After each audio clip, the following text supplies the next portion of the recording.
Okay, so I picked, I picked a short little topic that I found interesting because, I knew we had like an hour this week after you got back from trips and whatever, and then Rosh Hashanah is already tomorrow night. I'm going to preface this by saying that I'm not 100% sure that I agree with the Rav, which is part of why I want to bring it up with you, because I think his thesis is fascinating, but I could not find anybody who even weighed in on the question. But I really think it's a fascinating question, and that's the issue of how much of a tzaddik does the Chazan on Yamim Noraim need to be, and I think it cuts to the question of what exactly we think about the nature of schar v'onesh and whatever, and tshuva. I think it's a fundamental question. If the Rav is right, it's a really fascinating question. So I want him to be right. I have no way of knowing, of weighing in on this. But it starts with this minhag, right? So the actual who has to be a chazan on Yamim Noraim is actually based on minhag, but it's based on a halacha which we're modeling it on, where it is formalized into law, and that's as you see here in Tav Kuf Pei Aleph, right? So it's in the context of slichot. Right, so we'll get to the key line, and then I'll give you the key line for it, but I'll read until we get there. Right, so we know that Noagim Lakum Bashmoret. You have this screen up, right? The sources. I got the right screen up here. Yeah. So Noagim Lakum Bashmoret Lomar Slichot v'Tachanunim Mirosh Chodesh Elul ve'Elach Ad Yom Kippurim. And the minhag is to say Slichot. So for the Shulchan Aruch, minhag Sfarad is to say it starting at Rosh Chodesh. The Ramah says, "U'minhag b'nei Ashkenaz eino ken ela mirosh chodesh va'ilach matchil l'tkoa archa tefillah shachrit." The Ramah says, no, the only thing that we do for the entire month of Elul is blow the shofar, which I have heard all of once in shul in this entire month. Going to shul has not been the safest thing. The one time I went to Vasikin in the hospital on Monday morning after Ura gave birth, because I was awake and it's outside on the porch. But I did hold back from taking an aliyah in the hospital. I felt like as much of a risk I was at getting coronavirus in the hospital, getting an aliyah with other people breathing in my face was the worst idea possible. The shofar I've heard from shul from my house, because it's loud enough every so often. But anyways, in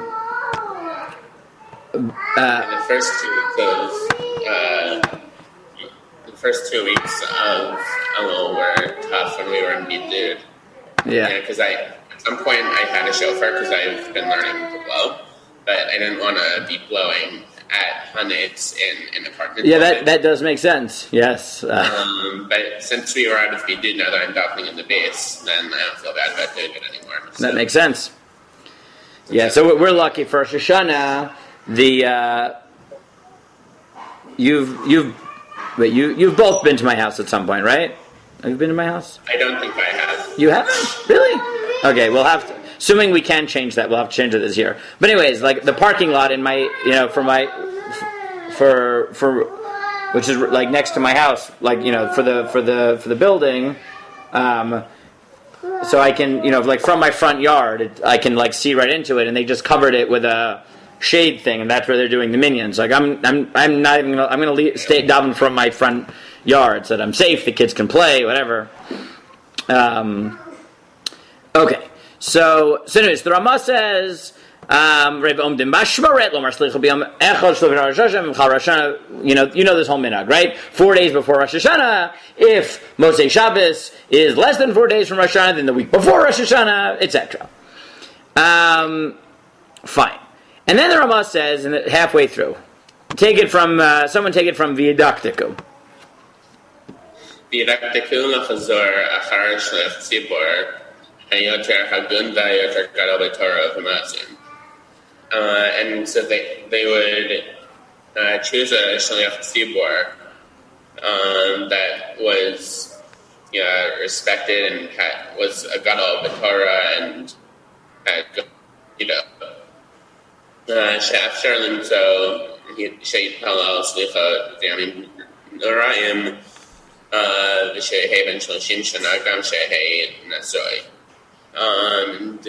He would be the one to daven slichot, and on Yamim Noraim that he would be 30 years old and he would be married. Mihu Kol Yisrael Ksherim Rak Shehaya Mirtzah Lekahal. However, anyone is kosher as long as the kahal chooses him. V'im mitpalal b'chazaka in shonin acharav inonin acharav. So if he is davening with chazaka, he right, meaning he gets up by force. Right, he forces his way up to be chazan.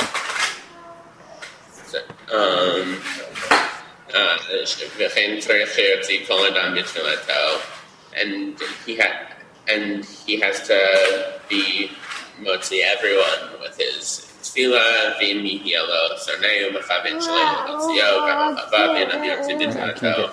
And so if he has an enemy who's mechavin not to be yotzei, then nobody can be yotzei. Right. Okay. So okay. So right, and then then there's the minhag that the person who davens slichot davens all day. Okay.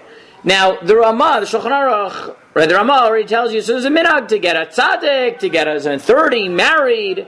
Now he doesn't explain everything what he's saying, but the Chayadam spells out and he says, what are we really getting at here? When you put all these added restrictions and say, ideally you should get someone who's married and 30 and has kids and all that, right? So the Chayadam explains what this minhag really comes from.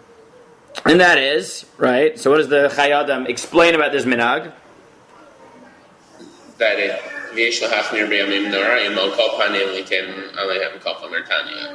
right, he said what the minhag really is that halachically we codify that there is a certain standard that you're supposed to seek for the Chazan on the fast days, for rain and etc.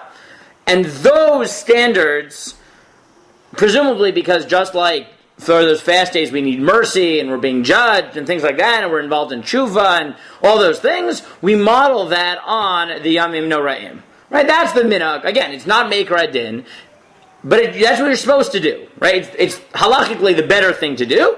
You can't do it like this year. Not everyone can be the Gadol Hador, right? There's every minyan is capped at 10 or 20 people, so there's a lot of minyanim and a lot it's halavai. We had enough tzaddikim gemurim to daven every minyan, every tefillah of dividing all of Israel into groups of 10 and 20. Halavai, we had that many people, but ideally that's what you should get.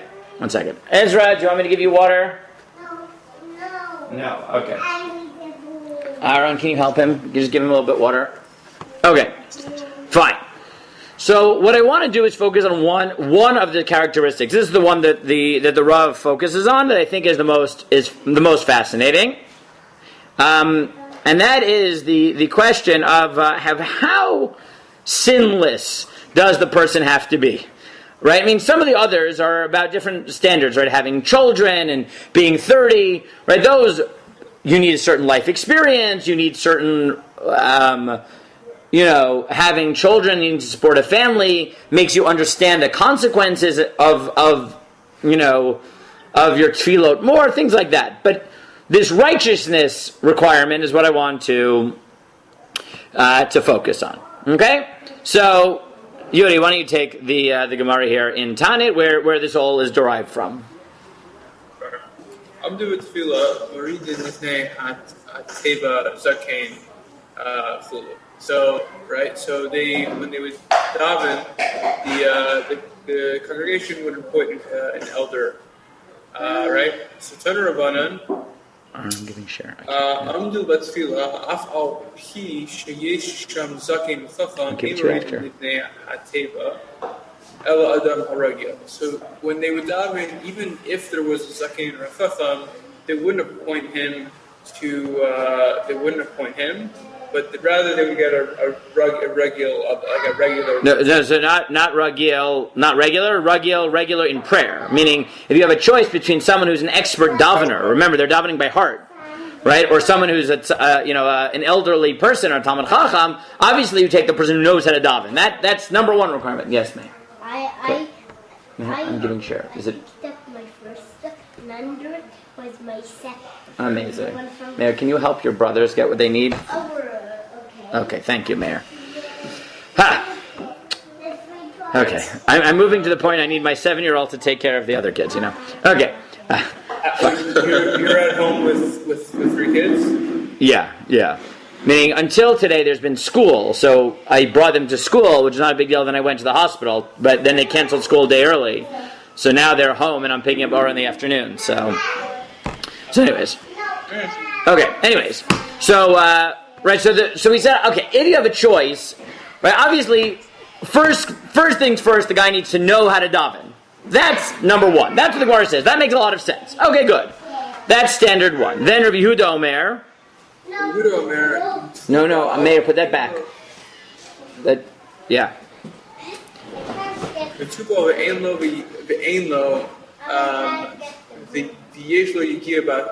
get it later. So he has dependent children, and he doesn't have the means to support them. Right, meaning, right, Rabbi Yehuda says you want someone who's desperate, right? If you can get someone, obviously we'd wish people weren't poor, but, if there's someone who has children and he can't support them, he's desperate. He's davening for a good year, right? He's in the mindset to begin with, right? The way everyone's in the mindset for Rifainu, I hope, these days. Yeah, I'm listening. Here, Mayor, take this. Okay, then Mayor, let me give it. Okay. Yeah. So he says, "Metubal v'ein lo, v'yesh lo yigia basadeh." Right. Right. So, and he has hardship in the field. His house is empty. Pirku na'eh. His youth was becoming. He had like good children, right? Pirku na'eh is a good voice. Shafel berech. He's humble. Murutza la'am. The people like him. Yeshlo ne'ima v'kulo. I thought that was the big voice part. Was Yeshlo ne'ima v'kulo? What does that mean? Sorry, Pirko Nai is also his. He's like good looking, or he's a good beard, or something like that. Meaning, all over a good right guy. Then Kolo Nai Arev Ubaki, right? His beautiful voice. And knows how to sing. Baki likrot b'Torah v'nim uktuvim. He knows Torah. He knows how to learn and to read. Ulashana b'midrash v'alachot v'agadot. Right. Alam ilos. Ubaki b'chol brachot. He knows all the brachot. Kulan. V'yov u'be'rabbanei nai b'Yitzchak v'Rami. Right. There was one person there. They looked at it and said, "Aha, him." Right. So then, if you turn the page in the Gemara, so the Gemara says. Right? Ted Zayin Beis. Hainu mitupal. Yeah. Hainu mitupal ve'in lo. Hainu beit rekam. Right? Right. Having an empty house is the same as having needs and not having money to pay for it. Right. Amarav says, rather, what it means is his house was empty of sin. Good. And then Pirko Na'a, which should mean that he looks good, he's youthful. The Gemara says that's not what it means. Amar Abaye. That's a low shamra biel tuto. Right. So Abaye says this one he never had a bad name, bad reputation during his childhood. Okay, good. So I want to start with the second one. If we get to this last point, if we get to more, then great. But this is the one that interests me the most right now. The Gemara says that not only do you have to be at tzaddik, he has to be at tzaddik, shelo yotza lo shem rabbi alduto. Even when he was a child, right, he didn't have a bad reputation. Okay? Right, that's how much of a tzaddik he has to be. Now, if you look at the translation here, right, here, Dafka, it's helpful, right, to highlight the issue from the Koran. How do they understand shelo yotza lo shem rabbi alduto? Or what does it they say? This is one who did not have a bad reputation at any time during his youth. Good. Now, where do they get? Now, what words? And it's right. Dafka here. The translation is very helpful because they add the words that are not explicit in the Gemara that they're making an assumption about. Right? What are the words that they add? At any time. At any time during his youth. Very good, right? What this line means is that he is a tzaddik always, or at least he was never a rasha. Right? I mean, maybe he made mistakes. Everyone makes mistakes. But meaning he wasn't a rebellious youth who now did tshuva. Right? He was always a good guy. Always a good guy. Right? Now, where do they get that interpretation of this line from?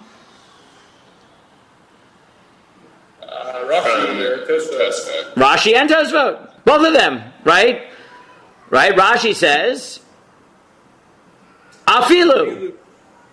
Right? Right.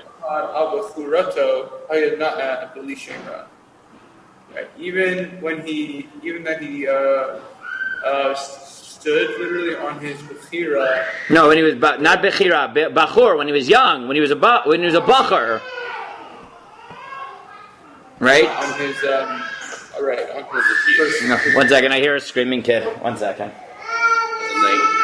Wasn't like a bachur. Before his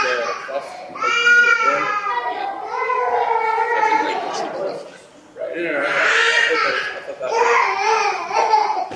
I thought Come, you can join us. Right? So Rashi says, right, Afilu, even when he was young, he had no bad reputation. Tosfot says the same thing.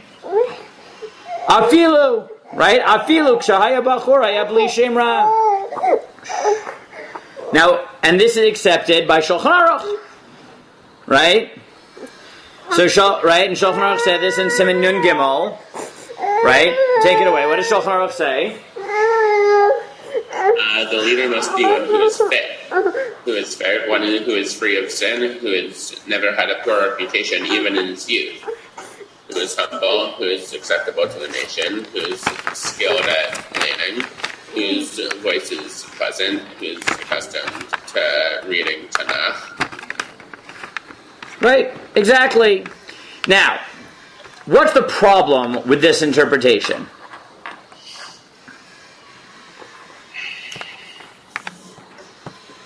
That not everyone has a good reputation for... Oh, sure. Practically not everyone fits this. But fundamentally, what's the problem here? Right? Around Rosh Hashanah, what's everybody's favorite line that they share, right? Right? B'makom shewat. Say it again? Well, when they're trying to give you a speech about tshuva and they want to inspire you, what do they say? Nobody's perfect, and b'makom shebalei tshuva omdin ein tzaddik gamor yachol lamod. Right? That the place where tzaddikim, right, perfect people stand. So even a BaalTeshuva is greater than a tzaddik, which the truth is that it's a right. The truth is that it is a machloket. Right? It's a machloket in Chazal. Right? There's actually two opinions in Chazal. Right? One opinion in Chazal is right, that Rabbi Yehuda says in the name of Rav that all the Nevi'im, when they prophesied about reward, they only prophesied about Baalei Tshuva. But pure tzaddikim, their reward is so much greater that no one ever envisioned it. And Rabbi Avahu says no. B'makom shebalei tshuva omdin ein tzaddik gamor yachol la'amod. Right? That I'm sure you've heard this before. Yes? Yeah. So, with that in the background, you could look at this line and say, well, maybe this is... Here, I'll add it for you right here. I can edit it, so I can add it for you on the sheet. Let's see if I can do this.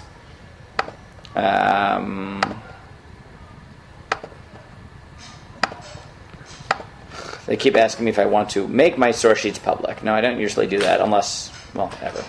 Okay. Okay. So here. You can see on the screen how easy it is to do.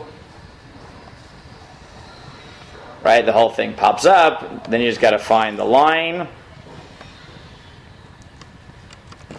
Using if you have an account. Yeah, so make an account. It's a free account. It's not like a big deal. Yeah. Sure. And then I just find the line, and then I just...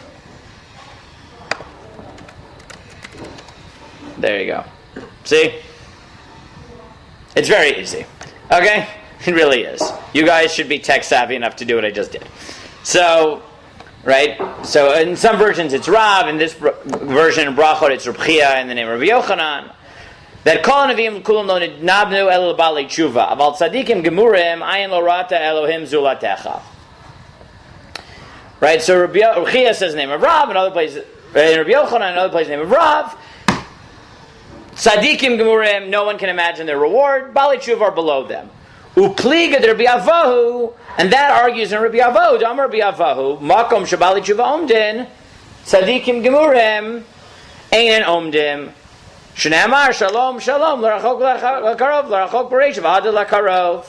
I know that the place the BaalTeshuva hold is greater even than the place of pure tzaddikim.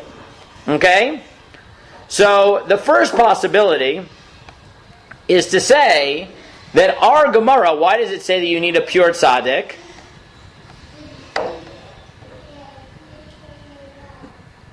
Or you should look for a tzaddik who is always good. Right? What's the logic there? So one possibility is to say that this position is paskening, so to speak, like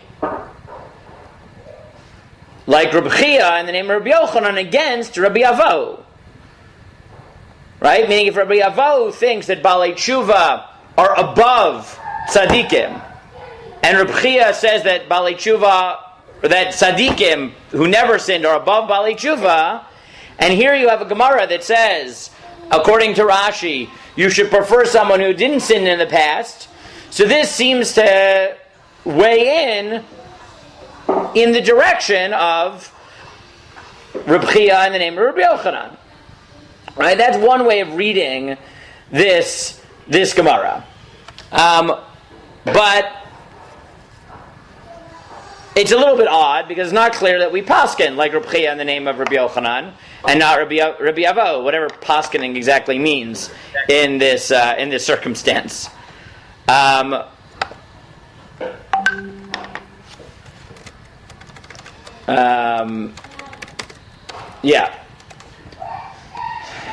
I'm just following up here. Anyways, okay. So what else? What other possibilities? What else can you? Right? How else might you understand this Gemara? Right. Why else might it be that you need someone? Meaning, look, if you paskin like Rabbi Yochanan, so it makes sense. We have very high standards for tefillah, and someone who didn't sin in his youth or wasn't sinful in his youth is better than someone who was, even if now he's the biggest tzaddik in the world. And therefore, ideally, you look for the better person, and someone who, right, isn't a BaalTeshuva, but rather was always good, is preferred. Right? That's an easy way of reading this Gemara. Yeah, I think that's a potential way. Let's say you don't want to read it that way. Let's say you want to paskin like Rabbi Avo and say that BaalTeshuva are better than tzaddikim gemurim. So now, what do you want? Right now, how do you? Right now, try. Say that tzaddikim are held to a higher standard, and so then, something that is a small thing that maybe for a lay person would not be such a big deal. For a tzaddik is a bigger deal, and so that's going to reflect on the Megillah. Good. So I think logical possibility number one is to say that this Gemara errs on or rules in the direction that the tzaddik who never sinned is actually better than BaalTeshuva, and that's why you want him as your Chazan, or something like that. Possibility 2 is to say, no, this isn't a question of who's better. This might be unique halacha in tefillah. Right? A unique halacha in tefillah. Now, we could go in different ways, right? You could say like Gavi that it's, I don't know, that the representative of the community, perception-wise, should be someone who was always good and didn't have a bad reputation. It's not like whether he does tshuva and between him and God, it's better to be a... Boys, you have to be quiet or go back to the playroom. Right? Or, right, you could say, look, between the BaalTeshuva himself and God, whatever, maybe the BaalTeshuva is in a better place. But in terms of public perception and creating a representative of the community, so there's a unique status to a tzaddik who always had a good reputation, right? He was known from the littlest, right, from when he was a baby as being, he finished Shas at 3 and, whatever, and that's the person people want representing him. It's a din in tefillah. Now, do you want to support the notion that maybe tefillah has different standards than the rest of halacha for what type of tzaddik we look for?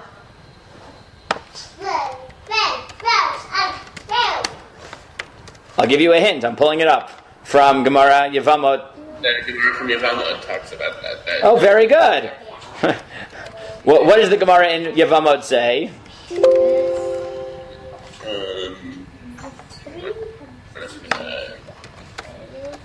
So the Gemara says, right? The Gemara asked, Amar Reb Yitzchak Avinu Akor Haya, Shneimar ve'eter Yitzchak Hashem lenochach Yishto al Yishto lenochach, Melamed sheshneim Akurim. Reb Yitzchak and Rivka were both barren. Okay.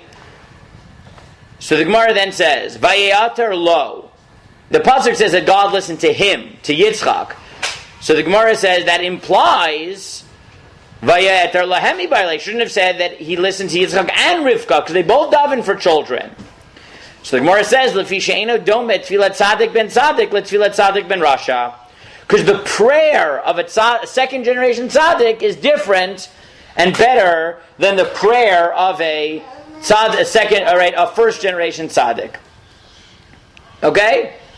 Now again, we can have a whole shir on why that's true, but the Gemara does seem to be claiming that the standards of tzidkut for tefillah are different from the standard of tzidkut everywhere else, because no one's claiming that Yitzchak was better than Rivka because his father was a tzaddik.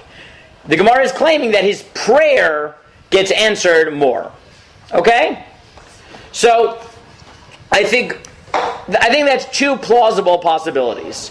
Right? To say that, according to Rashi and Tosfot and the Shulchan Aruch, the reason that for a shliach tzibur you need someone who even in his youth had a good reputation is either this Gemara is ruling, quote unquote, in line with saying that a perfect tzaddik is better than a BaalTeshuva or something along that trajectory, or similar to the Gemara in Yevamot to say that no, this is a din in tefillah. There's for some reason public perception, schut avot, I don't know, right? The metaphysics of tefillah works differently.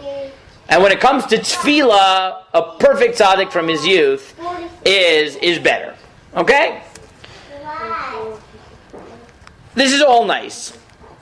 But the Rav was convinced that the Rambam didn't believe in anything we just said.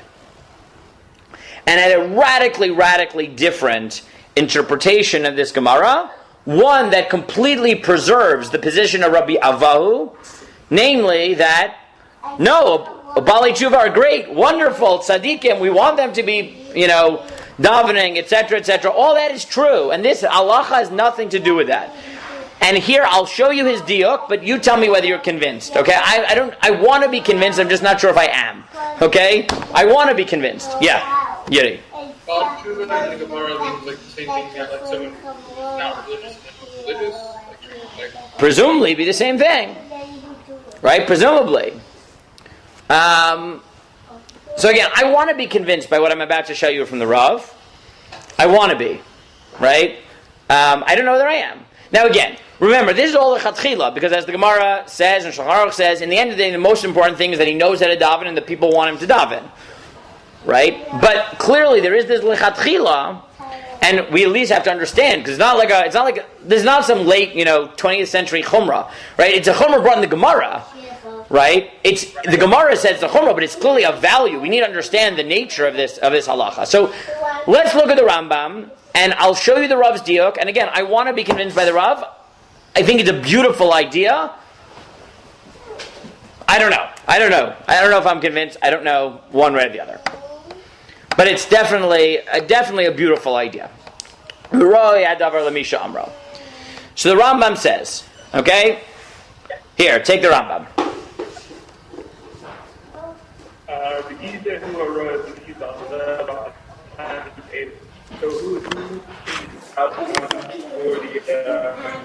Right? So he quotes everything that we saw, right? Yeah? I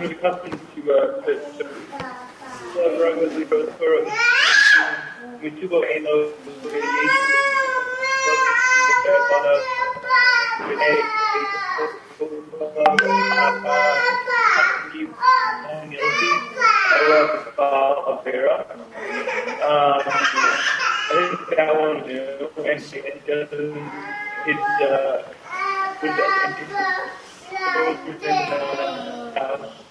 not household or relatives. This is what it means. Rather have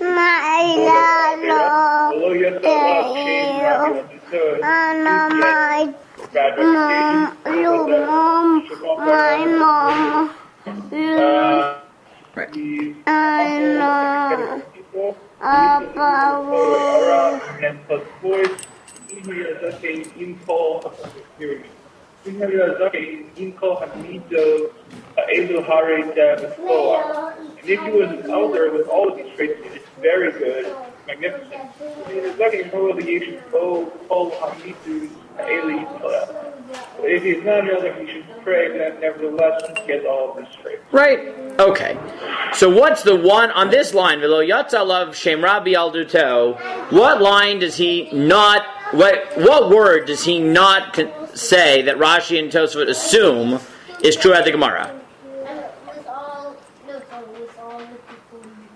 V'lo yatsa alav shem rabbi alduto. What does he not say? That he was always. Correct.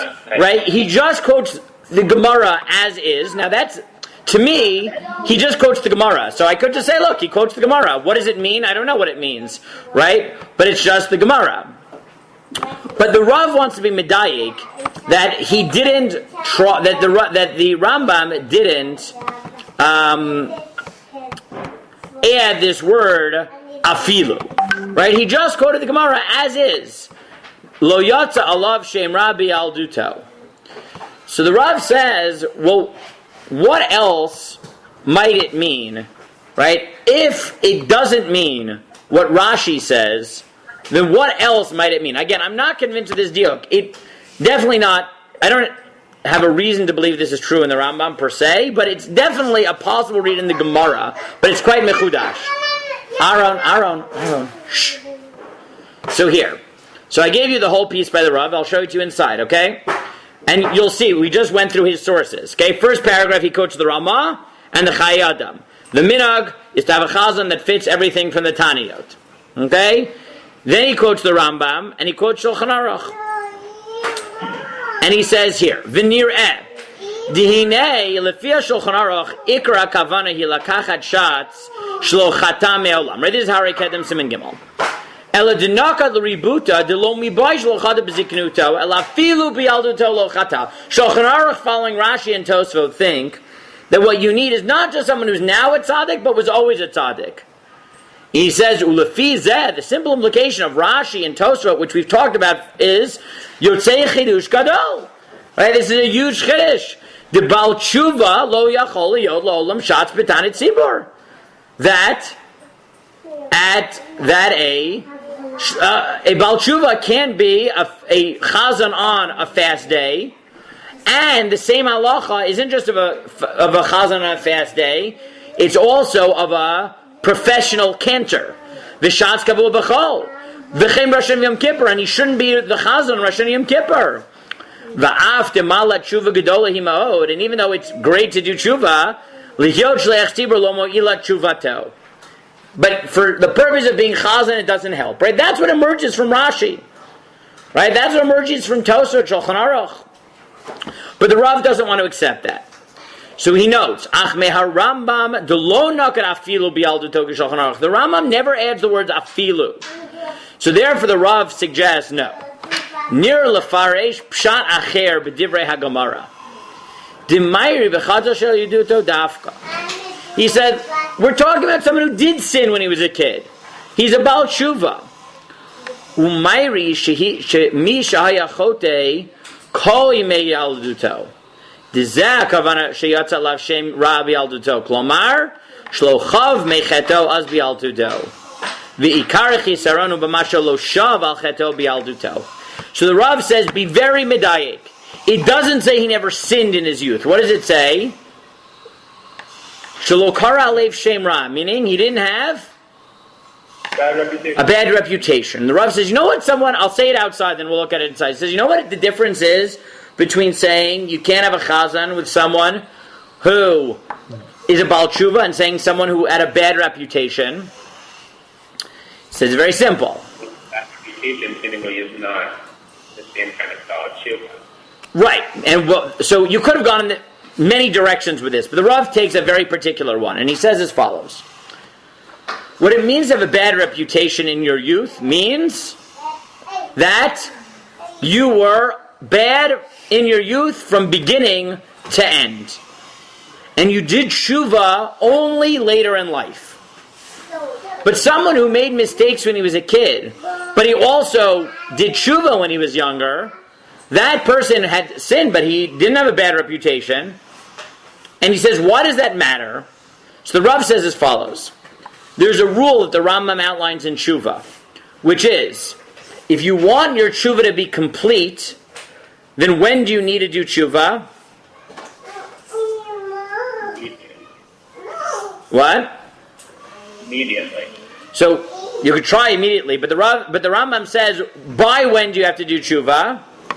So the Rambam says, when doing the sin is equally plausible to you as when you did the sin the first time. Meaning, if someone is, when he's younger, is involved in sexual impropriety, right? And he regrets it when he's 98 years old, so his tshuva is meaningful, but realistically, he's not in the same position anymore where he's challenged by those desires, and therefore his tshuva is lacking. Why is his tshuva lacking? Because he doesn't have a chance to redeem himself. Exactly, he never had a chance to redeem himself. But if he does tshuva when he's still in the exact same, he has the same opportunities, and he decides to embrace a new lifestyle, so then the Rambam says his tshuva is complete.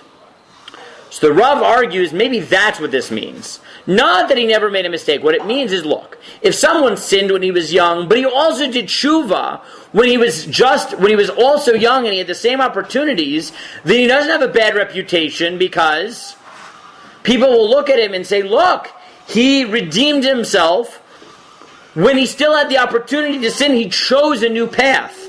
He'll redeem his reputation because he'll become a better person.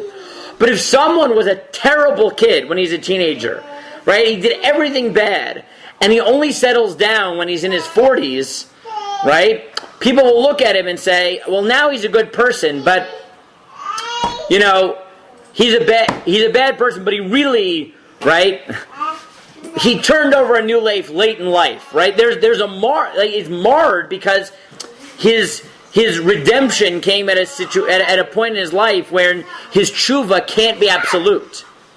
So if you look at the Rav, the Rav argues that's what he's saying, and he says, Be'ura dvarim as follows. Al pi maduyin b'Rambam Hilchot Tshuva Perek Bet Halacha. The Rambam says, Ezui tshuva gemura. What's real tshuva? Pure tshuva. It's someone who has the opportunity to sin again. And he's just as strong, has the same desires, and he turns away from the sin because he's a BaalTeshuva. Zeu BaalTeshuva Gemura. That's a real BaalTeshuva. But if he only does tshuva when he's older, and he no longer could sin if he wanted to, it's not the perfect tshuva, but moelet, it is some sort of tshuva that helps. And so the Rav argues, that's what the Rambam means. What does it mean you didn't have a bad reputation as a kid? It means someone didn't do tshuva when he was younger. Even though now he's a tzaddik, he did tshuva. If he only does tshuva when he can no longer realistically perform the same sins, so he's not a perfect tzaddik anymore. So even though his tshuva helps, it's not perfect tshuva, so now he can't be a chazan. But if he either sinned as a young man and did tshuva as a young man and redeemed himself originally, or he sinned now but he does tshuva now, so his tshuva is complete. Right? Or if he sinned as a child or as a young man and did tshuva as a young man, that person can be a chazan. So the Rav argues that, not like Rashi, Tosfot, and Shulchan Aruch, it's not a filu, right? This is not us paskening that a perfect tzaddik is better than a BaalTeshuva. It's not us even saying that for the purposes of tefillah, it's better to have someone who's not a BaalTeshuva but is a perfect tzaddik, right? The Rav argues that there's a totally different way of reading this, and it's that if you sin as a child and you do tshuva as a child, meaning you do a full tshuva when you had the ability to sin and turned away from sin, and your tshuva is perfect, so then you can be a chazan. All the Gemara is saying is that if someone sinned when he was a young man, but now he's an older man, and now he realistically doesn't have the opportunities to sin in the same way, so his tshuva isn't complete. So then he might be a tzaddik, but his tshuva isn't complete. So in a chanami, he's not a perfect person anymore because his tshuva is tshuva minus. If that's the case, he shouldn't be a shliach tzibur because he's less than perfect. That's the Rav's chiddush. Again, I like what the Rav's saying it theologically, right? Because what he's saying is, yes, a BaalTeshuva is a tzaddik amor. There is no special standard for tefillah. It's just, the only standard you need is do tshuva when it is most effective.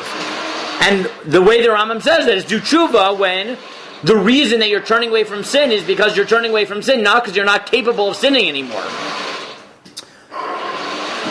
I don't know if I'm convinced in the words. I don't know. I think it's beautiful. I think it's brilliant. I don't know. I honestly don't know. I am ambivalent about whether it's meduyak in the words. I think theologically there's a lot to suggest it, and I think the Rav is right to note that neither the Gemara nor the Rambam adds Rashi and Tosfot's afilu. But more than that, I don't know. So I wanted to share it with you. I think it's a brilliant idea. Again, because generally what he says about his BaalTeshuva. Correct. I mean, the Rav is relying on the fact that that he quotes the Gemara without afilu, and that his own theology of tshuva provides a background for such a thought. I don't think it's. I think it's plausible, but I don't feel a hechreach. I don't know if it's true or not true. I think it's definitely plausible, and I think it's beautiful. I'll be honest, but I don't know whether it's true or not. Okay. The rest of the sources that I put here, which we won't do now, was this question. You know what? Let me. You know, I'll share it with you outside for 5 minutes. Boys. Mayor Aaron Ezra, you need to be quiet for 5 more minutes. 5 more minutes, then we'll have lunch. Okay? Is this question of what it means that your house is rekam min ha'avera.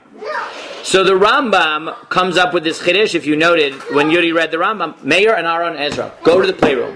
No, go to the playroom. Go, because you're too noisy. That's why. Go. I can't concentrate. I need 5 more minutes. Ezra, turn that off. Meir, turn it off for him, and then. You're not allowed to see this.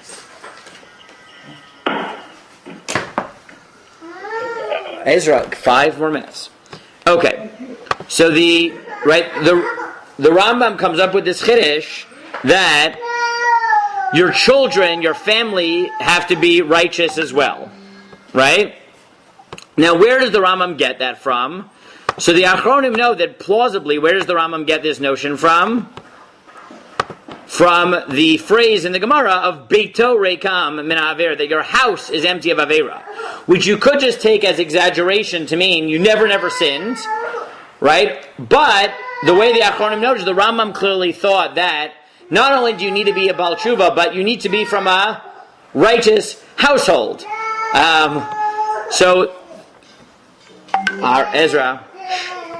So if you look at the Gvur Ari, he notes this. He says, if you know, there's really 2 ways of understanding it. Rashi says, Beito Reika Min Avera means that you didn't steal, that you never stole. The problem, obviously, is the guy has to be at tzaddik. Why do you need a special line to say, and he isn't a thief? Right? I mean, what does Rashi want from my life? He's a tzaddik and he doesn't steal. Of course not. So therefore, what the Achronim say is what the Rambam is saying is that your home also doesn't have sinners in it, and the Avnei Nezer argues that the reason that's true is because everyone has responsibility in his own home, and to anyone he can influence, to give them tshuva and rebuke and help them be righteous people. And therefore the Avnei Nezer argues that what the Rambam is saying is even if you're a tzaddik, but you don't manage to influence your family, that's also a chisaron in you. And that's why the Rambam demands that the person's family also be righteous. Right? That's the Avnei Nezer's claim here in Orach Chaim Siman Lamed. The Gvur Ari takes a slightly different approach.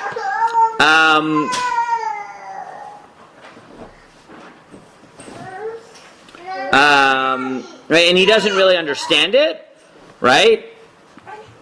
And Rabbi Ovadia just notes here.